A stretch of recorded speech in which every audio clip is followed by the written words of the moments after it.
Champions trophy হতে কিন্তু আর বেশি দেরি নেই। এই ফেব্রুয়ারি মাসের 19 তারিখ থেকে চ্যাম্পিয়ন্স ট্রফি শুরু হয়ে যাবে।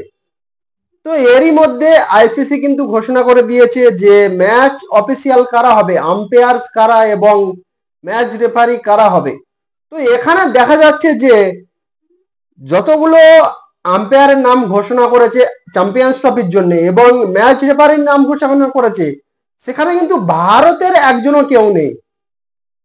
ভারতের কাছে কিন্তু ভালো ভালো আম্পায়ার ছিল, নীতিন মেনন ছিল, অনিল চৌধুরী ছিল এবং ম্যাচ রেফারি যদি দেখা যায় জাবাগাল সিনাত ছিল। কিন্তু এদের নাম এই লিস্টে নেই। কোনো ভারতীয় আম্পায়ার চ্যাম্পিয়ন্স ট্রফিতে থাকছে না এবং কোনো ম্যাচ রেফারিও কিন্তু চ্যাম্পিয়ন্স ট্রফিতে থাকছে না। তো এটাই নিয়ে কিন্তু পাকিস্তান এবং বাংলাদেশ, আমাদের দুই পাশে দুটো দেশ, বাংলাদেশ এবং পাকিস্তান, তারা দুজনে কিন্তু খিল্লি করা শুরু করেছে।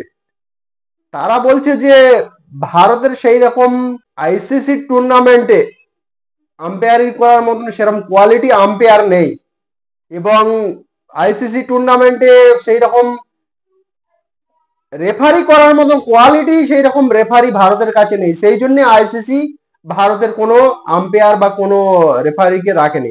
একেবারে এটা মিথ্যে কথা এবং এটাই কিন্তু কারণ নয়, এর পেছনে অন্য কারণ আছে। সবকিছু কিন্তু আমি বলবো এবং শেষ পর্যন্ত ভিডিও দেখতে হবে। এই চ্যাম্পিয়ন্স ট্রফিতে কারা কারা আম্পায়ারিং করছেন এবং কোন দেশের।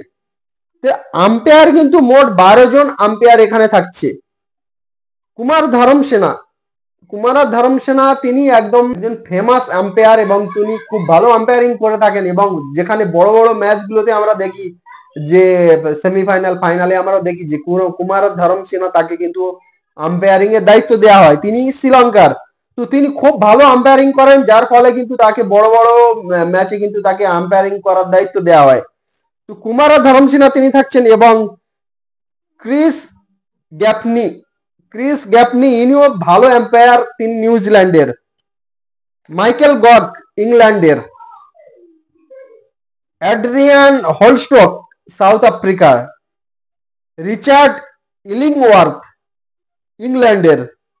রিচার্ড ক্যাটেলব্রো, এনাকে তো সবাই চেনে যে রিচার্ড ক্যাটেলব্রো ভারতের জন্য লিগ স্টেজে কিন্তু লাকি, কিন্তু সেই সেমিফাইনাল ফাইনালে আনলাকি।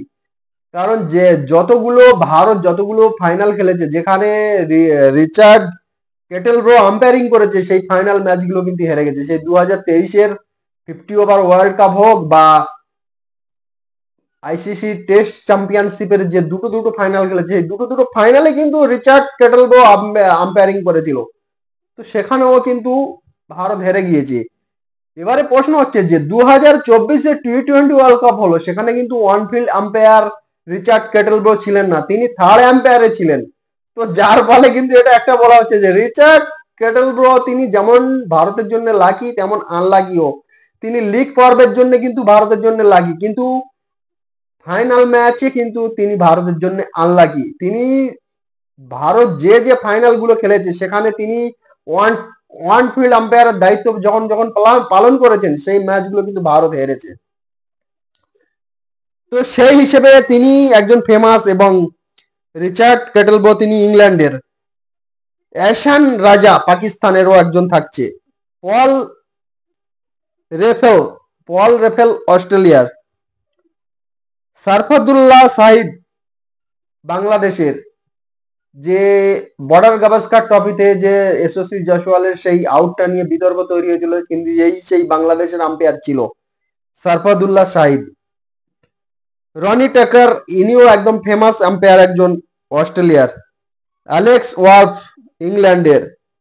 Joel Wilson Trinidad. তো টোটাল 12 জন আম্পায়ার কিন্তু থাকবে। তার মধ্যে ইংল্যান্ডের 4 জন, অস্ট্রেলিয়ার 2 জন, নিউজিল্যান্ডের 1 জন, শ্রীলঙ্কার 1 জন, সাউথ আফ্রিকার 1 জন, বাংলাদেশের 1 জন, পাকিস্তানের 1 জন এবং ত্রিনিদাদ 1 জন। ম্যাচ রেফারিদের যদি দেখি, ম্যাচ রেফারিরা থাকছে ডেভিড বুন, ইনি একজন ফেমাস কিন্তু প্লেয়ার ছিলেন তিনি এবং তিনি এখন ম্যাচ রেফারি করছেন। ডেভিড বুন তিনি অস্ট্রেলিয়ার। রঞ্জন মদুগুলে কিন্তু সবাই চেনে, যে শ্রীলঙ্কার তিনি ফার্মার প্লেয়ার এবং তিনি এখন প্রায় প্রত্যেকটা ম্যাচে কিন্তু তিনি ম্যাচ রেফারি করছেন। রঞ্জন মদুগুলে তিনি শ্রীলঙ্কার। অ্যান্ড্রু পেকফট তিনি জিম্বাবুয়ের প্রাক্তন প্লেয়ার ছিলেন, এখন ম্যাচ রেফারি করছেন। এই তিনজন কিন্তু ম্যাচ রেফারি থাকবে এবং 12 জন আম্পায়ার থাকবে। তো বেশিরভাগ ম্যাচ কিন্তু পাকিস্তানে হবে। দুবাইয়ে ভারতের 3টে ম্যাচ হবে এবং ভারত যদি সেমিফাইনালে উঠতে পারে বা ফাইনালে যেতে পারে তাহলে কিন্তু সেই ভারতের সেমিফাইনাল এবং ফাইনাল ম্যাচ দুবাই হবে। না হলে কিন্তু ভারত যদি লিগ স্টেজ থেকে যদি বিদায় নেয় তাহলে সেমিফাইনাল এবং ফাইনাল সবকিছু কিন্তু পাকিস্তানে হবে। এইবারে যে ভারতের 3টে ম্যাচ, সেখানে তো ভারতীয় কোনো আম্পায়ার তো আম্পায়ারিং করতে পারবে না, সেখানে অন্য কান্ট্রির আম্পায়ারকে আম্পায়ারিং করার জন্য রাখতে হবে বা ম্যাচ রেফারি করার জন্য সেখানে রাখতে হবে। তাহলে প্রশ্ন হচ্ছে যে সব ম্যাচ কিন্তু পাকিস্তানেই হবে। তো যেখানে ভারতীয় গভর্নমেন্ট তারা কিন্তু অলরেডি বলে দিয়েছে যে পাকিস্তান ভারতীয় প্লেয়ারদের জন্য সেফ নয়, সেখানে সিকিউরিটি ইস্যু আছে এবং আরো অন্যান্য ইস্যু আছে, যে টেররিস্ট একটা থ্রেট হতে পারে তাদের উপরে বা হামলা হতে পারে, সেই সব কিন্তু আশঙ্কা করে ভারতীয় গভর্নমেন্ট কিন্তু পারমিশন দেয়নি যে ভারতীয় প্লেয়াররা পাকিস্তানে যাক, গিয়ে সেখানে ট্যুর করুক বা সেখানে খেলুক। যেখানে ভারতীয় প্লেয়ারদেরকে পাঠানো হচ্ছে না এবং সব থেকে বড় ব্যাপার যে জয় সাহা তিনি আইসিসি চেয়ারম্যান, তিনিও কিন্তু পাকিস্তানে যাবেন না।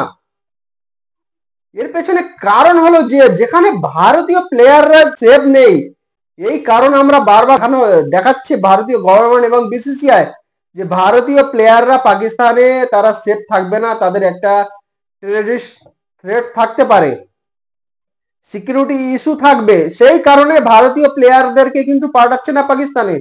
সেখানে আইসিসি চেয়ারম্যান তিনিও একজন ভারতীয়, তিনি কোন হিসেবে যাবেন? তিনি যদি যান তাহলে কিন্তু প্রশ্ন উঠবে যে জয় শাহ যদি সেফ থাকতে পারে তাহলে বিরাট কোহলি রোহিত শর্মারা কেন সেফ নয়, এটা কিন্তু একটা প্রশ্ন থাকবে। সেই কারণে জয় শাহ তিনি পাকিস্তান ট্যুরে যাবেন না। এবং ভারতীয় আম্পায়ার এবং রেফারিদের কথা হলো, যেখানে ভারতীয় প্লেয়াররা পাকিস্তান ট্যুর করছে না বা আইসিসি চেয়ারম্যান জয় শাহ তিনিও ট্যুর করছেন না, সেখানে আম্পায়াররা কিভাবে ট্যুর করবে? আম্পায়াররা যদি পাকিস্তানে ট্যুর করে তাহলে কিন্তু একটা প্রশ্ন উঠবে যে জাবাল সিনাত তিনি ম্যাচ রেফারি, তিনি যদি পাকিস্তানের ট্যুরে যান ম্যাচ রেফারিং করার জন্য, তাহলে কিন্তু প্রশ্ন পাকিস্তানিরা কিন্তু ছাড়বে না, তারা প্রশ্ন তুলেই বসে থাকবে যে যেখানে জাবাল সিনাত তিনি সেফ আছেন পাকিস্তানে এসে, তাহলে রোহিত শর্মা বিরাট কোহলির কিসের প্রবলেম? জাবাল সিনাতের তো কোনো সিকিউরিটি থ্রেট বা কোনো টেররিস্ট থ্রেট তিনি পাচ্ছেন না, তাহলে বিরাট কোহলি রোহিত শর্মারা কেন পাবেন? এই প্রশ্নটা থেকে যাচ্ছে, তুলবে কিন্তু পাকিস্তানিরা। তো সেই হিসাবে কিন্তু আইসিসি বলুন বা বিসিসিআই বলুন তারা ঠিক করেছে কোনো ভারতীয় আম্পায়ার বা ম্যাচ রেফারিকে কিন্তু তারা এই চ্যাম্পিয়ন্স ট্রফিতে রাখছে না, কারণ বেশিরভাগ ম্যাচ মানে সব ম্যাচ কিন্তু পাকিস্তানে হচ্ছে, শুধু একমাত্র ভারতের 3টে ম্যাচ দুবাইয়ে হবে। তো ভারতের ম্যাচে ভারতের আম্পায়ার বা ভারতের রেফারি তারা তো করতে পারবে না, তো অন্য ম্যাচে করতে হবে। তো অন্য ম্যাচ যা হবে সব কিন্তু পাকিস্তানে হবে। তো যেখানে প্লেয়ারদেরকে একটা কারণ দেখানো হয়েছে যে তারা সেখানে সিকিউরিটি প্রবলেম হবে এবং টেররিস্ট থ্রেট থাকতে পারে, তো প্লেয়ারদেরকে পাঠানো হচ্ছে না, সেখানে আম্পায়ার রেফারিদেরকে কি করে পাঠানো হবে? তো এই হচ্ছে কি সব থেকে বড় কারণ। এই কারণে কিন্তু ভারতের কোনো এই লিস্টে চ্যাম্পিয়ন ট্রফির লিস্টে কিন্তু ভারতের কোনো আম্পায়ার্স নেই এবং ম্যাচ রেফারিও কিন্তু কেউ নেই। এই একমাত্র কারণ, এছাড়া আর কিন্তু আর কোনো কারণ নেই। ভারতের আম্পায়াররা অনেক ভালো ট্যালেন্ট আছে। নিতিন মেনন কিন্তু তিনি দুর্দান্ত আম্পায়ারিং করছেন এবং অনিল চৌধুরীও খুব সুন্দর আম্পায়ারিং করছেন। জাবাগাল সিনহা তিনি প্রায় ম্যাচে তিনি ম্যাচ রেফারি করে থাকেন, তিনি দারুণ ম্যাচ রেফারিং করছেন। তো এদের ট্যালেন্ট নিয়ে কিন্তু কোনো প্রশ্ন হবে না। তাদের কারণ কিন্তু অন্য, যে সিকিউরিটি ইস্যু, যেই ইস্যুর জন্য প্লেয়াররা যাচ্ছে না সেই ইস্যুতে আম্পায়ার বা রেফারিরা কি করে যাবে? তো এইটাই হচ্ছে কি কিন্তু সব থেকে বড় কারণ।